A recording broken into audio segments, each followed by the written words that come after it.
Assalamualaikum warahmatullahi wabarakatuh. Perkenalkan kami dari kelas C kelompok 2 akan mempresentasikan mengenai materi panca indera.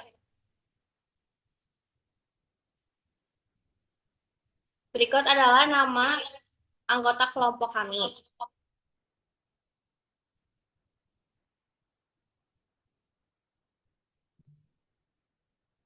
Selanjutnya akan dijelaskan oleh Kasita.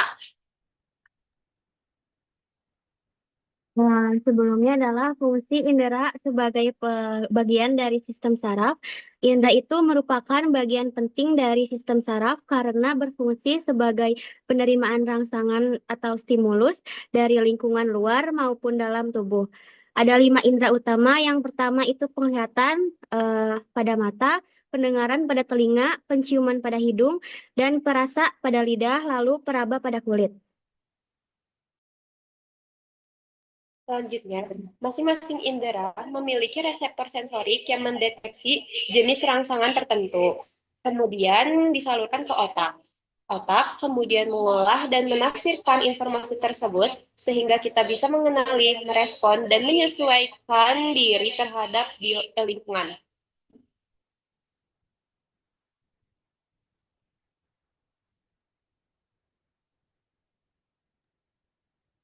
Kaitannya dengan Al-Quran, yaitu salah satu ayat yang berkaitan dengan sistem indera terdapat dalam surat An-Nahl ayat 78, yang artinya, dan Allah mengeluarkan kamu dari perut ibumu dalam keadaan tidak mengetahui sesuatu pun, dan Dia memberi kamu pendengaran, penglihatan, dan hati agar kamu bersyukur.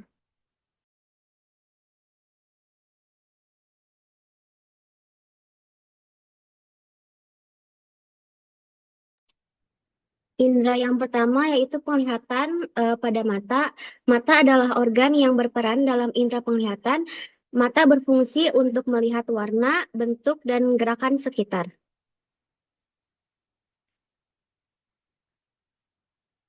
Bagian-bagian utama pada mata yang pertama ada kornea yang berfungsi sebagai melindungi bagian dalam mata dan memfokuskan cahaya yang masuk.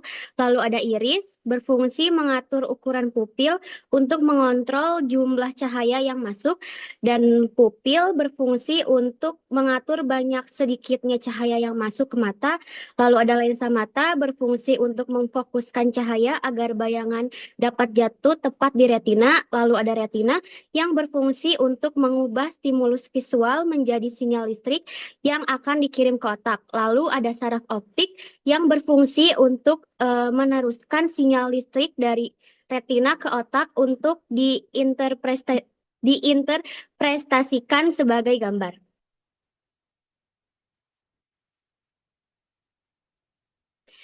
Lalu ada jenis fotoreseptor. Yang pertama itu sel batang atau rods yang fungsi utamanya untuk penglihatan dalam kondisi cahaya redup atau penglihatan skotopik. Sel batang sangat sensitif terhadap cahaya dan memungkinkan kita untuk melihat dalam keadaan gelap atau kondisi minim cahaya. Distribusinya lebih banyak terdapat di bagian perifer retina, lalu pigmen visualnya rodopsi. Karakteristiknya itu tidak membedakan warna, memberikan penglihatan hitam putih, lalu memiliki resolusi spesial yang rendah dibandingkan sel kerucut, dan sangat sensitif terhadap gerakan.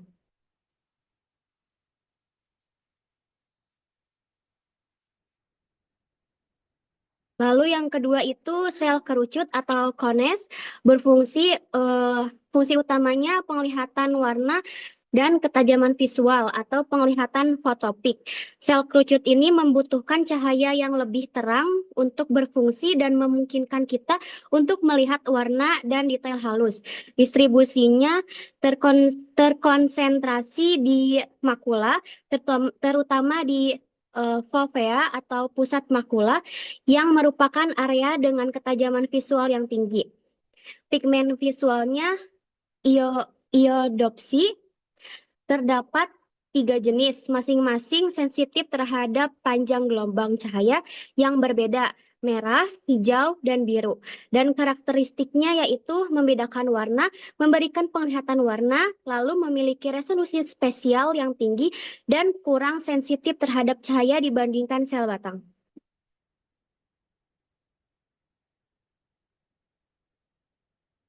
Selanjutnya, cahaya sebagai stimulus. Stimulus cahaya adalah rangsangan berupa energi cahaya atau gelombang elektromagnetik yang diterima oleh indera penglihatan, yaitu mata. Cahaya ini menjadi pemicu awal terjadinya proses penglihatan pada manusia maupun hewan. Stimulus cahaya bekerja dalam mekanisme refleks maupun persepsi sadar. Misalnya, refleksi pupil. Jika cahaya terlalu terang, pupil otomatis menyempit untuk melindungi retina. Persepsi visual, otak memproses cahaya menjadi bentuk, warna, dan gerakan yang bermakna.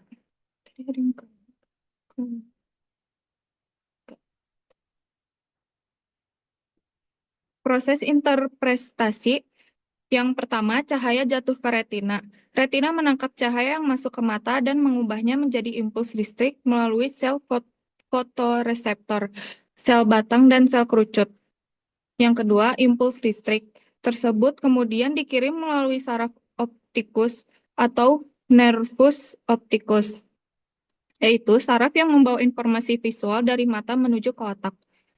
Yang ketiga, lobus oksipital otak, yang terletak di bagian belakang kepala, merupakan pusat penglihatan. Di sini, impuls listrik yang datang dari saraf optikus diinterpretasikan menjadi gambar atau bayangan yang bermakna, sehingga kita bisa mengenali bentuk, warna, dan gerakan objek.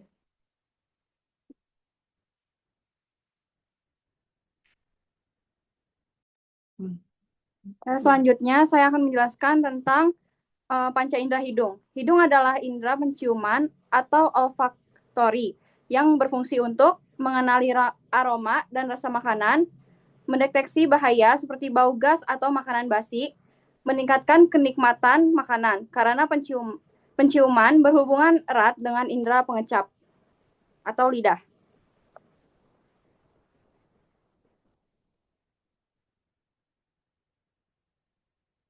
Bagian utama hidung. Yang pertama, rongga hidung. Terletak pada bagian belakang cuping hidung dan berperan sebagai saluran pembersih utama bagi udara yang masuk menuju paru-paru. Rongga hidung berfungsi sebagai penjaga kelembapan, suhu, dan tekanan udara.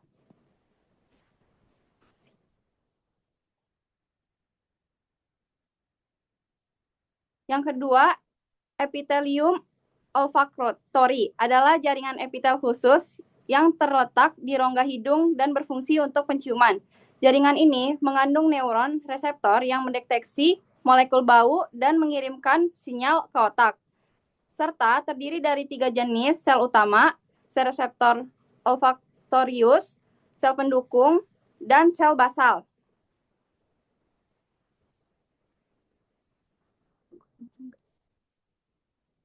Yang ketiga, olfaktori bulb adalah struktur saraf di bagian depan otak vertebrata yang berfungsi utama dalam proses informasi penciuman. Fungsi utamanya menerima informasi bau dari rongga hidung, memproses dan menyaring bau untuk meningkatkan sensitivitas deteksi, dan yang terakhir itu mengirimkan informasi bau ke bagian otak lain seperti amigdala dan hipokampus untuk pemrosesan emosi dan memori. Kemudian ada letak reseptor.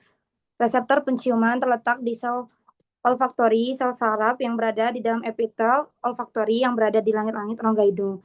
Sel olfaktori, sel-sel ini merupakan neuron bipolar yang memiliki silia di ujung atasnya. Silia ini menjulur ke dalam lapisan lendir dan memiliki reseptor yang dapat menangkap molekul bau atau odoran. Epitel olfaktori, jaringan epitel yang khusus yang melapisi langit-langit rongga hidung. Jaringan ini mengandung sel olfaktori atau reseptor, sel sustentakular, penyokong, dan sel basal.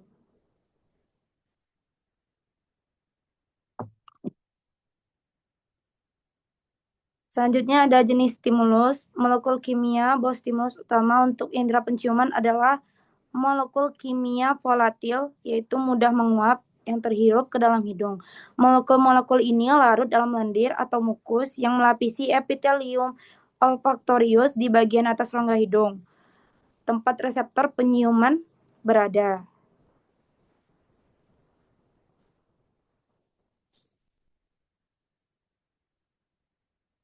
Selanjutnya, proses interpretasi. 1. Pengikatan molekul bau. Molekul kimia berikatan dengan reseptor protein spesifik pada sel-sel reseptor olfaktorius di epitelium hidung. 2. Pembentukan impuls saraf. Pengikatan ini memicu sinyal listrik, yaitu impuls saraf di neuron reseptor. Yang ketiga, transmisi ke bulbus olfaktorius. Akson dari sel-sel reseptor ini melewati tulang saringan, lamina fibrosa, dan bersinaps terhubung dengan neuron lain di bulbus olfaktorius. Bulbus olfaktorius adalah struktur saraf yang terletak tepat di atas rongga hidung dan di bawah lobus frontal otak. Di sini, sinyal dari berbagai reseptor mulai diorganisir. 4. Perambatan ke korteks olfaktorius, yaitu dari bulbus olfaktorius, sinyal diteruskan melalui traktus olfaktorius langsung ke dalam korteks olfaktorius primer di otak, adalah area di lobus temporal yang bertanggung jawab untuk persepsi sadar akan bau.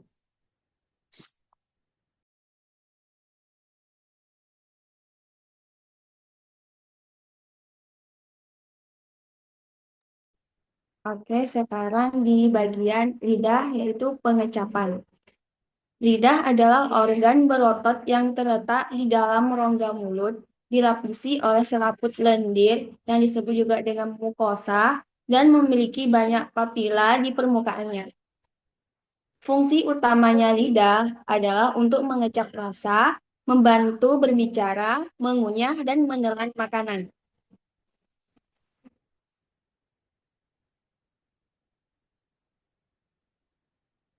Bagian utama lidah itu pertama ada papila, yaitu papila adalah tonjolan-tonjolan kecil di permukaan lidah yang berfungsi untuk meningkatkan gesekan agar makanan bisa lebih mudah diaduk dan ditelan. Yang kedua, menampung kuncup pengecap pada jenis papila tertentu yang berfungsi untuk merasakan rasa.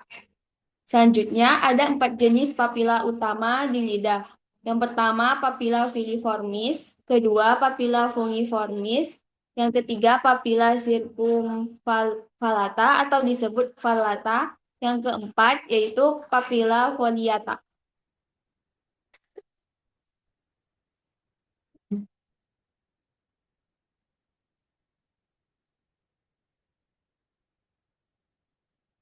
Selanjutnya, reseptor lidah. Sel pengecap terletak di dalam tonjolan kecil bernama papila di permukaan lidah.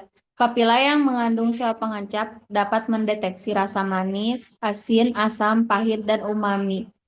Jenis-jenis papila yaitu yang pertama, papila fungiformis. Berbentuk seperti jamur, papila ini banyak terdapat di bagian depan lidah dan sangat peka terhadap rasa manis dan asin.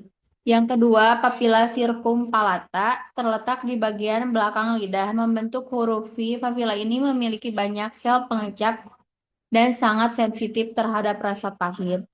Yang ketiga, papila foliata berada di tepi belakang lidah dan mengandung banyak sel pengecap, terutama peka terhadap rasa asam dan asin. Yang keempat, papila filiformis. Papila ini berbentuk seperti benang halus dan tersebar di seluruh permukaan lidah. Fungsi utamanya bukan untuk mengecap, melainkan untuk memberikan tekstur dan membantu membersihkan lidah.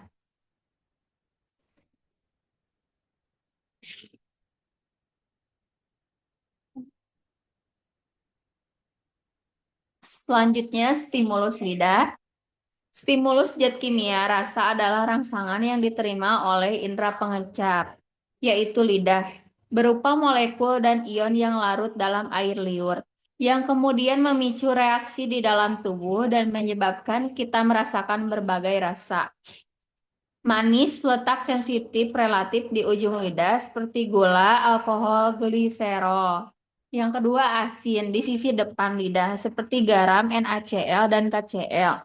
Yang ketiga, asam di sisi kanan dan kiri lidah seperti ion H dari asam. Yang keempat, pahit di bagian belakang lidah seperti alkaloid, yaitu kafein dan peanut. Yang kelima, umami di bagian tengah lidah seperti monosodium, glutamat, MSG, dan asam glutamat.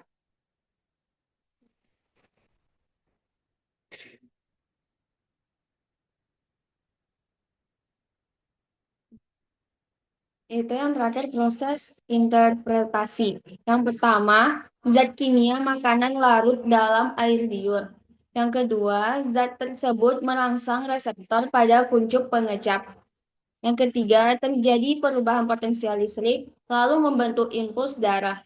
Yang keempat, impuls dikirim melalui yang pertama saraf fasial membawa impuls dari 2/3 bagian depan lidah. Yang kedua, saraf glosofaringeal yaitu membawa impuls dari 1/3 bagian belakang lidah.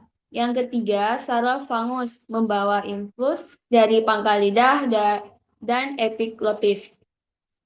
Yang kelima, impuls diteruskan ke batang otak, lalu di talamus atau disebut dengan dalamus.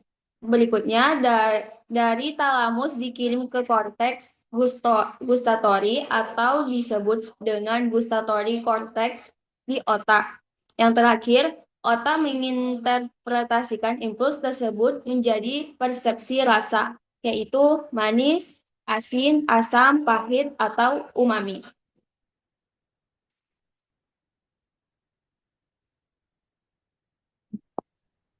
Selanjutnya ada panca indera telinga, yaitu pendengaran dan keseimbangan. Nah, telinga ini adalah organ pendengaran dan keseimbangan yang terdiri dari 3 bagian, yaitu telinga luar, tengah, dan dalam. Fungsinya adalah untuk mengumpulkan gelombang suara, mengubahnya menjadi sinyal saraf, dan mengirimkannya ke otak untuk diproses, serta menjaga keseimbangan tubuh.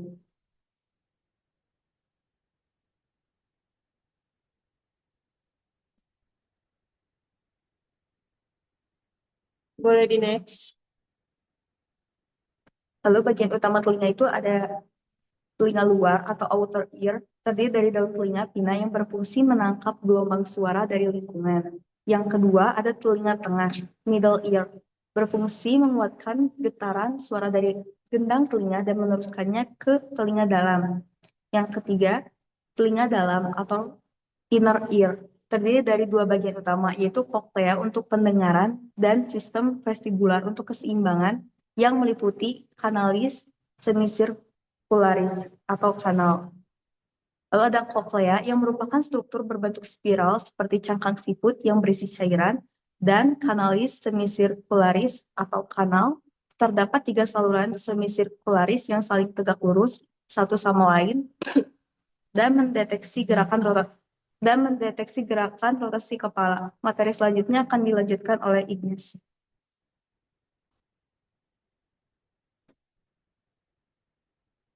Selanjutnya ada reseptor telinga. Yang pertama, reseptor pendengaran adalah serambut pada organ korti di koklea. Mereka terletak di dalam organ korti. Ketika gelombang suara menyebabkan getaran pada cairan koklea, stereosilia atau silia pada sel rambut akan menekuk, memicu potensial aksi yang kemudian dikirim ke otak melalui saraf pendengaran atau saraf kranial 8. Yang kedua, reseptor keseimbangan adalah vestibula di kanalis semisirkularis. Terdapat 3 saluran semisirkularis yang saling tegak lurus satu sama lain, mendeteksi gerakan rotasi kepala. Selanjutnya, reseptor keseimbangan untuk gerakan rotasi ini terletak di ampula pada pangkal setiap kanalis yang mengandung sel rambut yang tertanam dalam struktur seperti jeli yang disebut kristal atau crista ampularis. Yang kedua, ada vestibula atau utriculus dan sacculus. Adalah bagian yang terletak di antara koklea dan kanalis semisirkularis. Bagian ini berisi reseptor yang mendeteksi percepatan linear atau gerakan maju atau mundur, atas atau bawah, dan gravitasi. Lalu yang 3, ada reseptor Reseptor ini juga merupakan sel rambut yang tertanam dalam lapisan yang mengandung kristal kalsium karbonat yang kecil yang disebut otolit.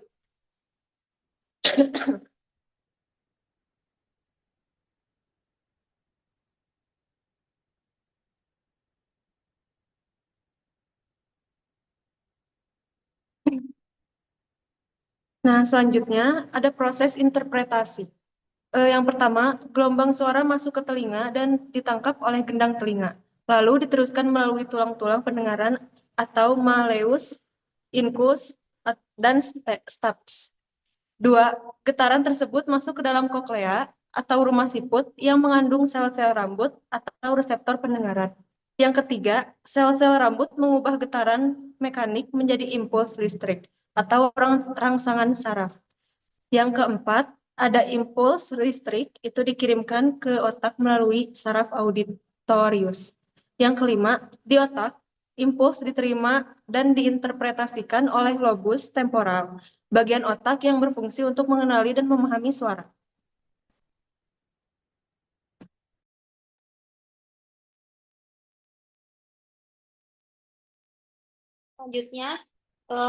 Selanjutnya kulit sendiri merupakan organ tubuh penting yang merupakan permukaan luar organisme dan membatasi lingkungan dalam tubuh dengan lingkungan luar. Fungsi kulit yang pertama yaitu sebagai termoregulasi atau sebagai pengatur suhu tubuh. Yang kedua itu sebagai perlindungan atau proteksi. Yang ketiga sensasi atau sebagai penerima informasi dari luar kulit. Yang keempat ekskresi dan absorpsi. Yang kelima tempat penyimpanan darah. Dan yang keenam sintesis vitamin D.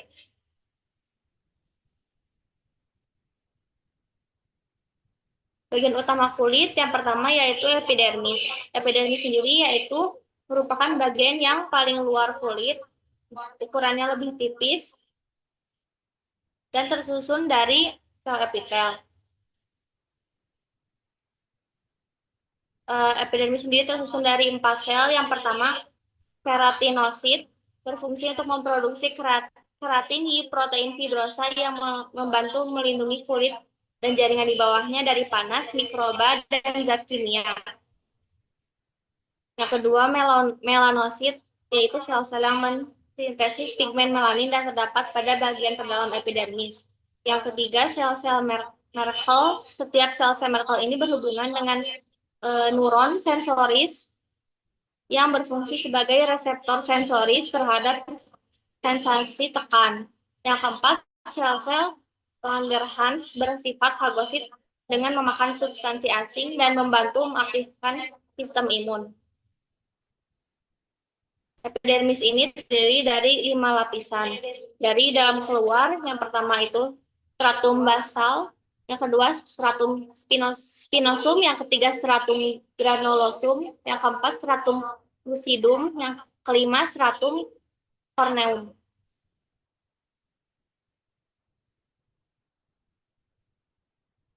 Selanjutnya, bagian utama kulit yang kedua adalah dermis. Dermis ini tersusun dari jaringan konektif yang terdiri dari kolagen dan serabut-serabut elastik. Di dermis ini terdapat sejumlah pembuluh darah, saraf, kelenjar, dan folikel-folikel rambut. Dermis ini memiliki 2 lapisan.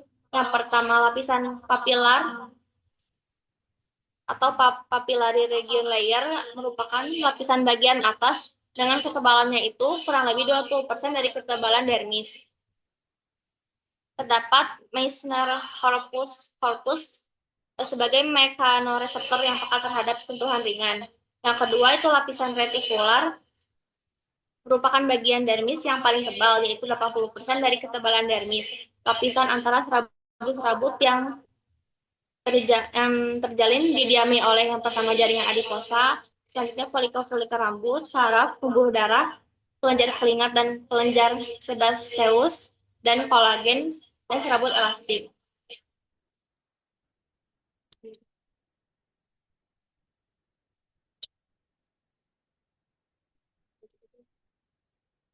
Nah, bagian utama kulit yang ketiga adalah reseptor sensorik yang berfungsi untuk menerima informasi dari luar lingkungan kulit. Terdapat 3 jenis reseptor. Yang pertama, Klotz-Schuyler, Meissner, dan Merkel terhadap hubungan ringan. Yang kedua, Klotz-Schuyler-Pacini terhadap tekanan dalam, dan Klotz-Schuyler-Ruffini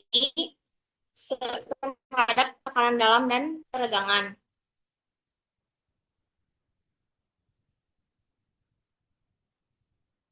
Nah, selanjutnya tuh ada stimulus pada kulit. Yang pertama itu sentuhan. Itu tuh diterima oleh reseptor Meissner corpuscles yang terdapat pada lapisan dermis, terutama di ujung jari, bibir, dan bagian tubuh yang sensitif.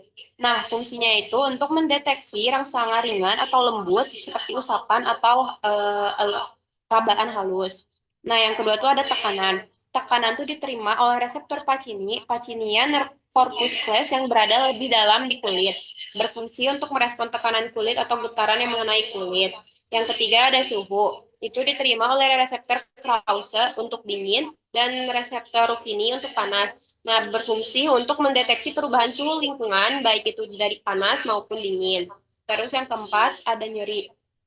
Diterima oleh reseptor bebas, free nerve endings, yang tersebar di seluruh permukaan kulit. Nah, dia tuh berfungsi untuk mendeteksi kerusakan jaringan atau rangsangan berbahaya, sehingga tubuh dapat memberikan respon perlindungan.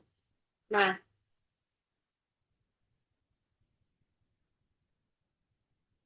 selanjutnya, ada proses interpretasi kulit. Yang pertama, kulit menerima rangsangan seperti sentuhan, tekanan, suhu, atau nyeri. Reseptor sensorik di kulit akan mengubah rangsangan tersebut menjadi impuls listrik.